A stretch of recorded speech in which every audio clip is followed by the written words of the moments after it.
Israel Hamas அமைப்பினரிடையே கடந்த 15 மாதங்களாக நடைபெற்று வந்த போரை மேற்கொள்ளப்பட்ட ஒப்பந்தம் ஞாயிற்றுக்கிழமை முதல் அதிகாரப்பூர்வமாக அமலுக்கு வந்தது.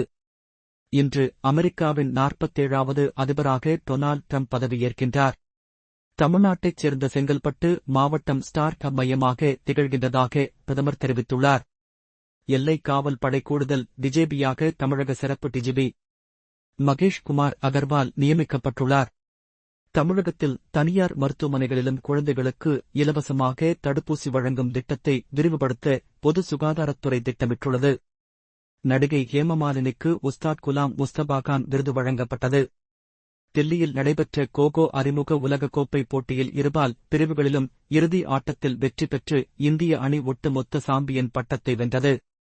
விஜய் சாரே கிரிக்கெட் கோப்பையை கர்நாடகம் 5வது முறையாக வென்றது. மேலும் இதுபோன்ற செய்திகளுக்கு எங்களின் இன்ஸ்டாகிராம் பக்கத்தை பின்தொடரவும். நன்றி.